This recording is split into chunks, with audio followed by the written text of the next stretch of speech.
Hello. Hello sir ನಮಸ್ತೆ. ಈಗ ಕಳೆದ ವರ್ಷ 2025 ಸೆಪ್ಟೆಂಬರ್ ತಿಂಗಳಲ್ಲಿ ಮಾನ್ಯ ವಿಜೇಂದ್ರ ಅವರ ಅಧ್ಯಕ್ಷತೆಯಲ್ಲಿ ಬಿಜೆಪಿಯ ಒಂದು ದಂಡು ಧರ್ಮಸ್ಥಳ ಚಲೋ ಅಂತ ಮಾಡಿ ಶ್ರೀ ಕ್ಷೇತ್ರ ಧರ್ಮಸ್ಥಳದಲ್ಲಿ ನಿಂತ್ಕೊಂಡು ಉದ್ದುದ್ದ ಭಾಷಣ ಮಾಡಿದ್ರು. ಧರ್ಮಸ್ಥಳಕ್ಕೆ ಕಳಂಕ ತರ್ತಾ ಇದ್ದಾರೆ, ಅಪಪ್ರಚಾರ ಮಾಡ್ತಾ ಇದ್ದಾರೆ. ಧರ್ಮಸ್ಥಳ ಮಂಜುನಾಥೇಶ್ವರನ ಅಪಚಾರ ಮಾಡ್ತಕ್ಕಂತ ಶ್ರೀ ಕ್ಷೇತ್ರದ ವಿರುದ್ಧ, ಧರ್ಮಸ್ಥಳದ ವಿರುದ್ಧ ಷಡ್ಯಂತ್ರ ನಡೆದಿದೆ ಅಂತ ಹೇಳಿ ಉದ್ದುದ್ದ ಭಾಷಣ ಮಾಡಿದ್ರಲ್ಲ. ನಿನ್ನೆ ಅದೇ ವಿಜಯೇಂದ್ರ ಅವರ ನೇತೃತ್ವದ ಢೋಂಗಿ ಹಿಂದೂ ಬಿಜೆಪಿ ನಾಯಕರ ದಂಡು ಬಂದು ಮತ್ತೆ ಹೇಳ್ತಾ ಇದೆ. ಏನು ಅಂತ ಹೇಳಿದ್ರೆ, ಷಡ್ಯಂತ್ರ ನಡೀತು, ಅಪಪ್ರಚಾರ ಮಾಡ್ತಾ ಇದ್ದಾರೆ. ಸಾಕಷ್ಟು ಅಪಪ್ರಚಾರಗಳು ಅವತ್ತು ಕೂಡ ಆಯಿತು, ಇವತ್ತು ಕೂಡ ಆಗ್ತಾ ಇದೆ. ತನಿಖೆ ಆಗಬೇಕು ಅಂತ ಹೇಳ್ತಾ ಇದ್ದಾರೆ.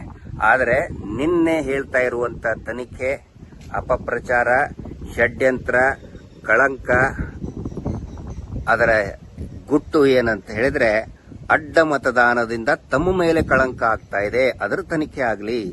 ತಮ್ಮ ವಿರುದ್ಧ ಷಡ್ಯಂತ್ರ ಆಗ್ತಾ ಇದೆ. ತಾವು ಡಿಕೆಶಿ ಅವರ ಜೊತೆಗೆ ಸೆಟ್ಟಿಂಗ್ ಮಾಡ್ಕೊಂಡಿಲ್ಲ.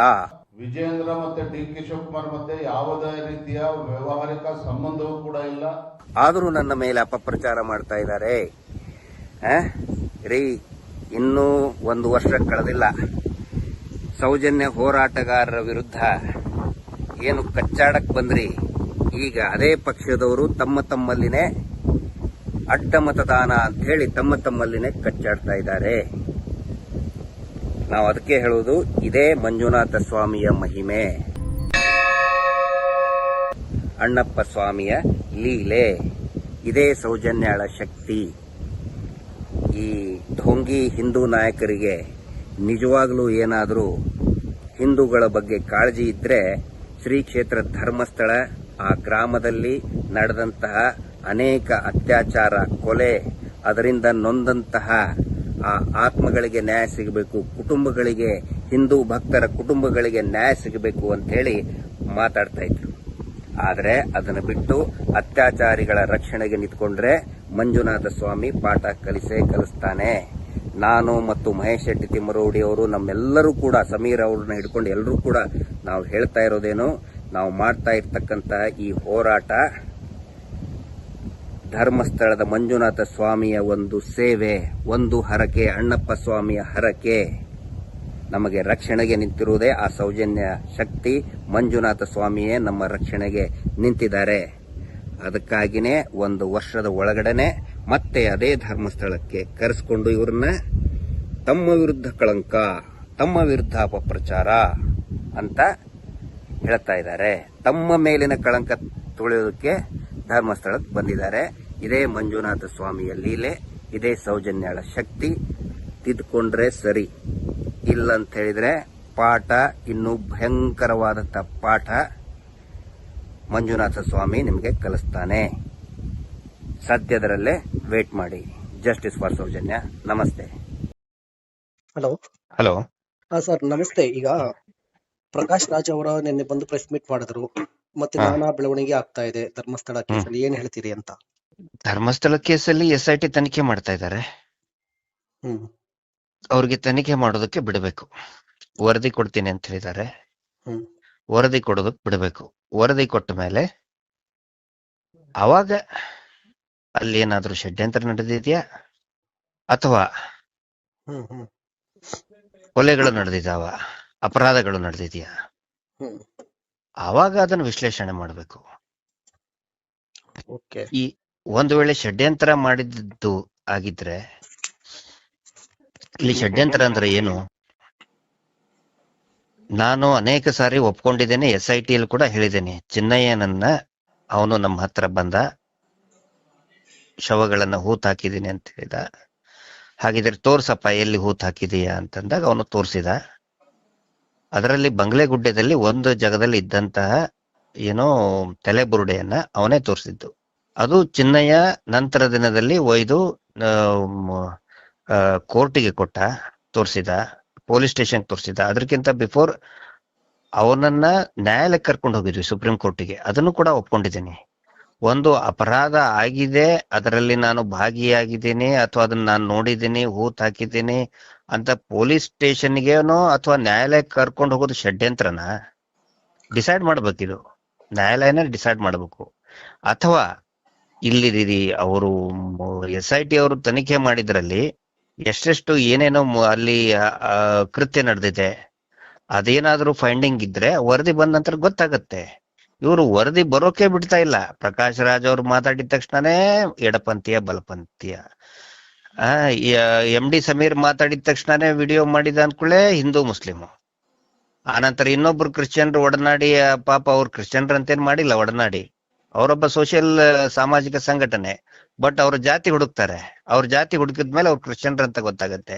ಓ ಇದು ಕ್ರಿಶ್ಚಿಯನ್ರು ವರ್ಸಸ್ ಹಿಂದೂ, ಇದೆಲ್ಲ ಯಾಕೆ ಬೇಕು ಅಂತ ಇಟ್ ಇಸ್ ಮೈ ಕ್ವಶನ್. ಅಲ್ಲ, ಈಗ ಪ್ರಕಾಶ್ ರಾಜ್ ಅವರು ಈಗ ಮಾತಾಡಿದ್ದಾರೆ, ನೀವೇನಾದ್ರು ಪ್ರಕಾಶ್ ರಾಜ್ ಅವರನ್ನ ಮಾತನಾಡ್ತಿದ್ರಾ ಈ ಚಿನ್ನಯ್ಯ ಪ್ರಕರಣ ಆದ ನಂತರ ಅಂತ ಹೇಳಿ? ಚಿನ್ನಯ್ಯ ಪ್ರಕರಣ ಅಂತ ಯಾವ್ದು ಇಲ್ಲ, ಬಟ್ ಪ್ರಕಾಶ್ ನಿನ್ನೆ ಅವ್ರು ಏನ್ ಹೇಳಿದಾರೆ ಅದೆಲ್ಲ ಕರೆಕ್ಟ್. ಹಾ, ಅಂದ್ರೆ ಪ್ರಕಾಶ್ ರಾಜ್ ಅವ್ರಿಗೆ ಕರೆ ಮಾಡಿ ಇವನೇ ಹೇಳಿದ್ದ, ಸರ್ ನಾನು ಅವ್ರ ಫ್ಯಾನು, ಯಾಕಂದ್ರೆ ಇವನ್ ತಮಿಳು ಸಿನಿಮಾ ಬಹಳ ನೋಡ್ತಾನೆ, ತೆಲುಗು ತಮಿಳು ಸಿನಿಮಾ ಬಹಳ ನೋಡ್ತಾ ಇದ್ದಂತೆ. ಅದಕ್ಕೆ ನಾ ಪ್ರಕಾಶ್ ರಾಜ್ ಅವ್ರ ಫ್ಯಾನ್ ಸರ್, ಬಹಳ ದೊಡ್ಡ ಫ್ಯಾನ್ ಸರ್ ನಾನು ಅಂತ ಹೇಳ್ತಿದ್ದ. ಅದಕ್ಕೆ ನಾನು ಮಾತಾಡ್ಸಿದ್ ನಿಜ. ಅಂದ್ರೆ ನೀವೇ ಮಾತಾಡ್ತಿದ್ದೀರಿ? ಹೌದು. ಓಕೆ. ಆ ನಂತರ ಅವ್ರು ಏನೇನ್ ಮಾತಾಡಿದ್ರು ಅವರೇ ಹೇಳಿದಾರೆ. ತಮಿಳಿನಲ್ಲಿ ಕನ್ವರ್ಸೇಷನ್ ಆಯ್ತು ಅಂತ ಹೇಳಿದ್ರು, ತಮಿಳು ನನಗೆ ಅರ್ಥ ಆಗೋದಿಲ್ಲ. ಓಕೆ. ಅವ್ರದ್ದು ನಡುವೆ ಏನೇನ್ ಕನ್ವರ್ಸೇಷನ್ ಆಯ್ತು, ಆಮೇಲೆ ಮತ್ತೆ ಅವ್ರು ಏನ್ ಸ್ಟೆಪ್ ತಗೊಂಡ್ರು ಅದು ನನಗೆ ನಿನ್ನೆನೆ ಗೊತ್ತಾಗಿತ್ತು. SIT ಮುಖ್ಯಸ್ಥರಿಗೆ ಏನಾದ್ರು ಕಳಿಸಿದೆ, ನನಗೆ ಅನ್ಸಿದ್ ಮಟ್ಟಿದ್ದು that is a very right move. ಯಾಕಂತ ಹೇಳಿದ್ರೆ ಅವನೇನೋ ಒಂದಿಷ್ಟು ಅವನು ಮಾತಾಡಿದ್ದು ವಾಯ್ಸ್ ರೆಕಾರ್ಡ್ ಹಾಕಿದ್ದು. So it is a part of evidence ನನ್ನ ಕಡೆ ಇರಬಾರ್ದು, ಅದು ಇನ್ವೆಸ್ಟಿಗೇಟಿಂಗ್ ಆಫೀಸರ್ಸ್ ಹತ್ರ ಇರಬೇಕು ಅಂತ ಅವರು ಅಡ್ವೊಕೇಟ್ ಮೂಲಕ ಹೋಗಿದ್ದು. That is a very realistic step. ಒಬ್ಬ ರೆಸ್ಪಾನ್ಸಿಬಲ್ ಸಿಟಿಸನ್ ಆಗಿ ಏನ್ ಮಾಡ್ಬೇಕು ಅವ್ರು ಮಾಡಿದ್ದಾರೆ ಪ್ರಕಾಶ್ ರಾಜ್ ಅವರು. ಓಕೆ. ಚಿನ್ನಯ್ಯ ಅವರು ಇಷ್ಟ ದಿನ ಇಲ್ಲದೆ ಏಕಾಏಕಿಯಾಗಿ ಪ್ರಕಾಶ್ ರಾಜ್ ಅವರ ಹೆಸರನ್ನ ಈಗ ಯಾಕೆ ತಂದ್ರು ಅಂತ ನಿಮ್ಗೆ ಅನ್ಸುತ್ತೆ? ಯಾಕಂತ ಹೇಳಿದ್ರೆ ಅವ್ರಿಗೆ ಇದ್ರದ್ದು ಗಂಭೀರತೆಯನ್ನ ಕಡಿಮೆ ಮಾಡ್ಬೇಕು. ಇದು ಬಿಗ್ ಬಾಸ್ ಶೋ ತರ ಮಾಡ್ತಾ ಇದಾರೆ ಇದನ್ನ. ಈಗ ಸೀಸನ್ ಅಲ್ಲಿ ಪ್ರಕಾಶ್ ರಾಜ್ ಅವ್ರನ್ನ ತಂದಿದ್ದಾರೆ. ಹೋದ್ ಸಾರಿ ಸೀಸನ್ ನಲ್ಲಿ ಈ ಸಮೀರ್ MD ಅವ್ರನ್ನ ತಗೊಂಡು ಬಂದಿದ್ರು. ಮುಂದಿನ ಸೀಸನ್ ನಲ್ಲಿ ಯಾರನ್ನ ಕರ್ಕೊಂಡ್ ಬರ್ತಾರೋ ಗೊತ್ತಿಲ್ಲ. ಬಟ್ ಪ್ರಕಾಶ್ ರಾಜ್ ಅವರು ಆಗ್ಲಿ, ಸಮೀರ್ MD ಅವರು ಆಗ್ಲಿ ವಿತ್ ಸಾಮಾಜಿಕ ಕಾಳಜಿ ಇಟ್ಕೊಂಡು ಮಾತಾಡ್ತಾ ಇದ್ದಾರೆ, ಧ್ವನಿ ಎತ್ತಿದ್ದಾರೆ. ಸರ್, ಒಂದು ನಾನು ಅಪ್ರಿಶಿಯೇಟ್ ಮಾಡ್ಬೇಕು ಪ್ರಕಾಶ್ ರಾಜ್ ಅವ್ರ ಬಗ್ಗೆ. ಈಸ್ ಅ ಸ್ಟಾರ್ ಪಂಚಭಾಷಾ ಬಹುಭಾಷಾ ನಟ. ಅವರು ನಟರಾಗಿ ಆರಾಮಾಗಿ ಜಮ್ ಅಂತ ಒಳ್ಳೆ ಹೈಫೈ ಲೈಫ್ ಲೀಡ್ ಮಾಡ್ಕೊಂಡಿರ್ಬಹುದು. ತಾರೆಯರು ಈಸ್ ಅ ಸ್ಟಾರ್ ಅಂದ್ರೆ ಆಕಾಶದ ಮೇಲೆ ಇರ್ಬೇಕು. ಬಟ್ ಭೂಮಿಗಿಳಿದು ರೈತರ ಸಮಸ್ಯೆ ಆದ್ರೆ ಮಾತಾಡ್ತಾರೆ, ಯುವಕರ ನಿರುದ್ಯೋಗಿ ಸಮಸ್ಯೆ ಬಗ್ಗೆ ಮಾತಾಡ್ತಾರೆ, ಆ ನಂತರ ಹೆಣ್ಮಕ್ಳ ಸುರಕ್ಷತೆ ಬಗ್ಗೆ ಮಾತಾಡ್ತಾರೆ, ಸೌಜನ್ಯ ಪ್ರಕರಣ ಬಗ್ಗೆ ಮಾತಾಡ್ತಾರೆ. ಅಲ್ಲಿ ಧರ್ಮಸ್ಥಳದಲ್ಲಿ ಎಷ್ಟು ಹತ್ಯೆ ಆಯ್ತು, ಯಾಕಾಯ್ತು ಅಂತ ಕೇಳ್ತಾ ಇದ್ದಾರೆ. So we must appreciate him. ಅದನ್ ಬಿಟ್ಟು ಅವರು ಎಡಪಂಥಿಯವರು, ಅದು ಷಡ್ಯಂತ್ರ, what non sense it is. 200 crores. ಈಗ ನೆಕ್ಸ್ಟ್ ಈಗ 200 ಕೋಟಿ ಷಡ್ಯಂತ್ರ ಅಂತ ಅಂದ್ರೆ 200 ಕೋಟಿ ಡೀಲ್ ಆಗಿದೆ ಅಂತ, ಈ ಆರೋಪದ ಬಗ್ಗೆ ಏನ್ ಹೇಳ್ತೀರಿ? 200 ಕೋಟಿಗೆ ಎಷ್ಟು ಸೊನ್ನೆ ಅಂತ ನನ್ಗೆ ಇದುವರೆಗೆ ಗೊತ್ತಿಲ್ಲ ಸರ್. ಟಕ್ಕನೆ ನೀವೇನಾದ್ರು ತಟ್ಟನೆ ಉತ್ತರ ಕೊಡಿ ಅಂತ ಕೇಳ್ಬಿಟ್ರೆ 200 ಕೋಟಿಗೆ ಎಷ್ಟು ಸೊನ್ನೆ ಅಂತ ನನಗೂ ಗೊತ್ತಿಲ್ಲ. ಇವೆಲ್ಲವೂ ಕೂಡ ಏನಂತ ಹೇಳಿದ್ರೆ ಇದನ್ನೆಲ್ಲ ಮುಂಚೆ ಯಾಕೆ ಹೇಳಿಲ್ಲ? ಆನಂತರ ಇದು ಯಾವುದೂ ಕೂಡ ಏನೀಗ ಚಿನ್ನಯ್ಯ ಸುಳ್ಳು ಆರೋಪ ಮಾಡಿದಾನೆ, ಅವು ಯಾವುವು ಕೂಡ ಅವನ ತನಿಖೆಯಲ್ಲಿ ಬಂದೇ ಇಲ್ಲ. ನಮ್ಮ ತನಿಖೆ ಮಾಡ್ಬೇಕಾದ್ರೂ 200 crores ಬಂದಿಲ್ಲ. ಈಗ ಯಾಕೆ ಬರ್ತಾ ಇದೆ ಅಂತ ಹೇಳಿದ್ರೆ that is very clear sir. ಈಗ ನೆಕ್ಸ್ಟ್ ಹಂತ ಏನಿದೆ, ಈಗ ಅವರು ಚಾರ್ಜ್ ಶೀಟ್ ಸಬ್ಮಿಟ್ ಮಾಡ್ತಾರೆ. ಚಾರ್ಜ್ ಶೀಟ್ ಸಬ್ಮಿಟ್ ಮಾಡ್ಬೇಕಾದ್ರೆ ಬಹುಶಃ ಅವರಿಗೆ ನಿಜವಾದ ಧರ್ಮಸ್ಥಳದ ಅತ್ಯಾಚಾರಿಗಳು ಏನಿದ್ದಾರೆ ಅಥವಾ ಪ್ರಭಾವಿಗಳು ಯಾರಿದ್ದಾರೆ ಅವ್ರಿಗೆ ಏನಿದೆ ಅಂತ ಅವ್ರಿಗೆ ಗೊತ್ತಾಗಿರ್ಬಹುದು. ಸೊ ಅಟೆನ್ಷನ್ ಡೈವರ್ಟ್ ಮಾಡೋದಕ್ಕೆ, ಫೋಕಸ್, ಜನಮಾನಸದ ಒಂದು ಫೋಕಸ್, ಆ ಭೀಕರತೆ ಬಂದ್ಬಿಟ್ರೆ ಇನ್ನೇನೇನ ಆಗುತ್ತೆ ಅಂತ ಹೇಳ್ಕೊಂಡು ಡೈವರ್ಟ್ ಮಾಡೋದಕ್ಕೆ ಈ ಒಂದು ಪ್ರಯತ್ನ, ಕುತಂತ್ರ ಮಾಡಿದ್ದಾರೆ ಅವರು. ಅದರ್ವೈಸ್ ಸುಮ್ನೆ ಇದ್ ಬಿಡ್ಬೇಕಲ್ಲ. ಅವರು ಕೂಡ ವೆಲ್ಕಮ್ ಮಾಡಿದ್ದಾರೆ. SIT ಆಗಿದ್ದು ಇದನ್ನ ಅಂತ ಹೇಳಿ ಅಲ್ಲಿ ಅವರು ಏನೋ ಮುಖ್ಯಸ್ಥರೇ, ದೇವಸ್ಥಾನದ ಮುಖ್ಯಸ್ಥರೇ, ದೇ ಹ್ಯಾವ್ ವೆಲ್ಕಮ್ಡ್ ಇಟ್. ಹೌದು, SIT ಆಗಿತ್ತು. ಸೊ SIT ವರದಿ ಕೊಡಕ್ ಯಾಕೆ ಬಿಡ್ತಾ ಇಲ್ಲ ಇವರು? ಆ ನಂತರ ನೋಡಿ, ಇಲ್ಲಿ ನಾವು ಅಬ್ಸರ್ವ್ ಮಾಡ್ಬೇಕಾಗಿರೋದು ಚಿನ್ನಯ್ಯ ಅವರ ಮೂಲ ಹೇಳಿಕೆ ನ್ಯಾಯಾಲಯಕ್ಕೆ ಬಂದು ನ್ಯಾಯಾಧೀಶರ ಮುಂದೆ ಕೊಟ್ಟಂತ ಮೂಲ ಹೇಳಿಕೆ ಅದು ಕೂಡ ಬಿಡುಗಡೆ ಆಗುತ್ತೆ ಈಗ. ಓಕೆ. ನಮಗ್ ಗೊತ್ತಿರೋ ಮಾಹಿತಿ ಪ್ರಕಾರ ಖಚಿತವಾಗಿ ಅವನು ಇವ್ರ ಹೆಸರು ಧರ್ಮಸ್ಥಳ ದೇವಸ್ಥಾನದ ಟ್ರಸ್ಟ್ ಮುಖ್ಯಸ್ಥರು ಅವರ ಫ್ಯಾಮಿಲಿ ಹೆಸರು ಹೇಳಿದ್ದಾನೆ. ಅದ್ರ ಜೊತೆಗೆ ಇನ್ನೂ ಒಂದ್ 20-25 ಹೆಸರು ಜನ ಹೇಳಿದ್ದಾನೆ. ಯಾರು ತನಗೆ ಹೂತ್ ಹಾಕೋದಕ್ಕೆ ಹೇಳಿದ್ರು ಅದನ್ನೆಲ್ಲಾ ವಿವರಗಳನ್ನ ಬೈ ನೇಮ್ ಕೊಟ್ಟಿದ್ದಾನೆ. ಈಗ ಅದು ಬಹಿರಂಗ ಆಗೇ ಆಗುತ್ತೆ. ಇಷ್ಟ ದಿನ 164 ಸ್ಟೇಟ್ಮೆಂಟ್ ಯೂಶುವಲಿ ಹಂಗ ರಿಲೀಸ್ ಮಾಡಲ್ಲ. ಟ್ರಯಲ್ ಸ್ಟಾರ್ಟ್ ಆದ್ಮೇಲೆ ಗೊತ್ತಾಗೇ ಆಗುತ್ತೆ. ಓಕೆ. ಸೊ ಅವರು ತಮ್ಮ ಮೇಲೆ ಏನೋ ಇಷ್ಟು ದೊಡ್ಡದು ಇದನ್ನ ಬರ್ತಾ ಇದೆ, ನಿಜಾಂಶ ಹೊರಗಡೆ ಬರ್ತಾ ಇದೆ ಅನ್ನೋ ಭಯಕ್ಕೆ ಇಷ್ಟೆಲ್ಲ ಮಾಡ್ತಾ ಇದ್ದಾರೆ. ಅದನ್ನ ಗಮನಿಸ್ಬೇಕು. ಆ ನಂತರ ನೋಡಿ ಇನ್ನೊಂದು ಮೊನ್ನೆ ರಮಾ ನಾಗರಾಜ್ ಅವರು ಒನ್ಸ್ ಅಗೇನ್ ಒಂದು ಪ್ರೆಸ್ ರಿಲೀಸ್ ಮಾಡಿದ್ದಾರೆ. ಆನಂತರ ಅದರಲ್ಲಿ ಏನಂತ ರಮಾ ನಾಗರಾಜ್ ಅವರು ಮೇಡಮ್ ಚಿತ್ರದುರ್ಗದವರು, ಅವ್ರಿಗೆ ಇವ್ರು ಯಾರು ಅಂತಾನೆ ಗೊತ್ತಿಲ್ಲ ಸರ್. ಓಕೆ. ಚಿನ್ನಯ್ಯನಿಗೂ ರಮಾ ನಾಗರಾಜ್ ಹೆಸರೇ ಗೊತ್ತಿದ್ದಿದ್ದಿಲ್ಲ. ಈಗ ಅವ್ರ ಅಕೌಂಟ್ ಇಂದ ದುಡ್ಡು ಬಂದಿದೆ ಅಂತ ಹೇಳಿದ್ರೆ ಅವ್ರು ತೋರ್ಸ್ಬೇಕಲ್ಲ. ಈಗ ಸರ್ ನಾನು ಹೇಳ್ತೇನೆ ನಿಮ್ ಅಕೌಂಟ್ ಇಂದ ದುಡ್ಡು ಬಂದಿದೆ, ₹1,00,00,000 ಬಂದಿದೆ ಅಂತ ಹೇಳ್ತೇನೆ ನಾನು. ಓಕೆ. ನಿಮ್ ಅಕೌಂಟ್ ಅಂತೂ ಇದ್ದೇ ಇರ್ತದ, ಎಲ್ಲಿ ಹೋಗಲ್ಲ. ಅದ್ರ ಚೆಕ್ ಯಾಕೆ ಮಾಡಿಲ್ಲ? ಅವ್ರು ಹೇಳಿದಾರೆ ಚೆಕ್ ನಾ ಸಹಕರಿಸ್ತೇನೆ ಅಂತ ಓಪನ್ ಆಗಿ ಹೇಳಿದಾರೆ ಅವರು. ಅವರು ಸ್ಟೇಟ್ಮೆಂಟ್ ಅಲ್ಲಿ ಹೇಳಿದ್ದಾರೆ ನೋಡಿ, ನಾವು ಎಲ್ಲ ನಮ್ಮ ಅಡ್ವೊಕೇಟ್ ಅವ್ರ ಎಲ್ಲ ಲಾ ಇದ್ರದ್ದು ಕೋರ್ಟ್ ಇದನ್ನ ಚೆಕ್ ಮಾಡಿದಾಗ ಚಿನ್ನಯ್ಯ ಹಿಮ್ಸೆಲ್ಫ್ ಟೋಲ್ಡ್ ತನಗ್ ಬೇಲ್ ಸಿಗ್ಬೇಕಾದ್ರೆ ಹೌದು ನಾನು ಮೂಲ ಹೇಳಿಕೆಗೆ ಬದ್ಧ ಅಂತ ಹೇಳಿದ್ದಾರೆ ಅದರಲ್ಲಿ. ಆಮೇಲೆ ನಾನು ಹೂತು ಹಾಕಿದ ತೋರಿಸಿ ಜಾಗದಲ್ಲಿ 3 ಶವಗಳದ್ದು ಅಸ್ಥಿ ಪಂಜರ ಪತ್ತೆ ಆಗಿದೆ ಅಂತ ಸ್ವತಃ ಹೇಳ್ತಾರೆ ಚಿನ್ನಯ್ಯ. ಓಕೆ. ಆ ನಂತರ ನಾನು ಯಾರ ಹೆಸರು ಮೂಲ ದೂರಿನಲ್ಲಿ ಹೇಳಿದ್ದೆ, ನನಗೆ ಯಾರು ಶವ ಹೂತು ಹಾಕಲು ಹೇಳಿದ್ರು ಅವ್ರು ಇನ್ನೂ ಕರೆದು SIT ಅವ್ರು ಎನ್ಕ್ವೈರಿನೇ ಮಾಡಿಲ್ಲ ಅಂತ ಹೇಳ್ತಾರೆ. ಓಕೆ. ಬೇಲ್ ಅರ್ಜಿಯಲ್ಲಿ ಯಾವಾಗ ಸ್ವಲ್ಪ ದಿನದ ಹಿಂದೆ 1-2 ತಿಂಗಳ ಹಿಂದೆ ನವೆಂಬರ್ ಅಲ್ಲಿ ಬೇಲ್ ಅಂದ್ರೆ ವೆನ್ ಹಿ ವಾಸ್ ಇನ್ ಜೈಲಿನಲ್ಲಿದ್ದಾಗ ಹೇಳ್ತಾನೆ, ನನ್ನನ್ನ ಕಂಪ್ಲೇನೆಂಟ್, ನನ್ನನ್ನ ದೂರುದಾರರಾಗಿ ಪರಿಗಣಿಸಿ, ನನ್ನನ್ನ ಆರೋಪಿ ಯಾಕೆ ಮಾಡ್ತೀರಾ, ನಾನ್ ಹೇಳಿದ್ ನಿಜ ಅಂತ gives to the court affidavit ಕೊಟ್ಟು ಹೇಳ್ತಾರೆ. ಚಿನ್ನಯ್ಯ ಅವರೇ ಹೇಳ್ತಾರೆ. ಅಷ್ಟೆಲ್ಲಾ ಆದ್ಮೇಲೆ ಈಗ ಯಾಕೆ ಹೇಳ್ತಾ ಇದ್ದಾನೆ ನಮಗೂ ಕೂಡ ಅದು ವೆರಿ ಶಾಕಿಂಗ್. ಈಗ 200 ಕೋಟಿ ರಮಾ ನಾಗರಾಜು, ಪ್ರಕಾಶ್ ರಾಜು ಎಲ್ಲಿಂದ ಬಂದ್ರಿ ಇವರು?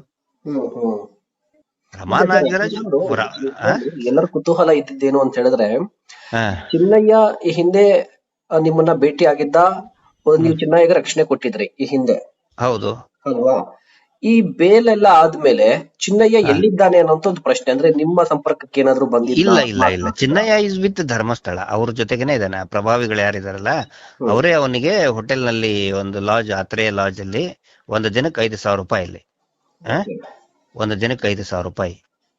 ಆಮೇಲೆ ಚಿನ್ನಯ್ಯ ಬೇಲ್ ತಗೋಬೇಕಾದ್ರೆ ನನಗೆ ₹1,00,000 ಬಾಂಡ್ ಕೊಡಕ್ ಯಾರಿಲ್ಲ ಅಂತೇಳಿ ಅವರಿಗೆ ಏನು ಡಿಸ್ಟ್ರಿಕ್ಟ್ ಲೀಗಲ್ ಸರ್ವಿಸ್ DLS ಇಂತ್ರ ಅವ್ರಿಗೆ ಅಡ್ವೊಕೇಟ್ ಗಳನ್ನ ಕೊಟ್ಟಿದ್ದು.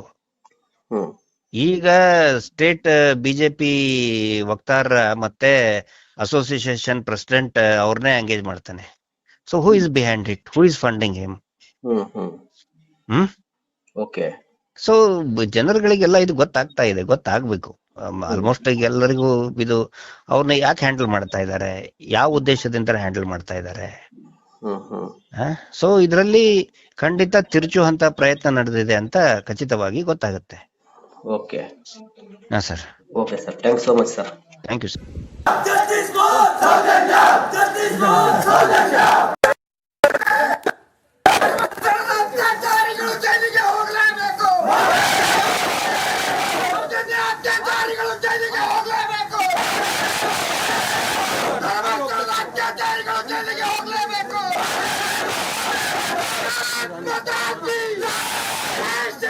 ವಿರೋಧಿ ಅವರಿಗೆ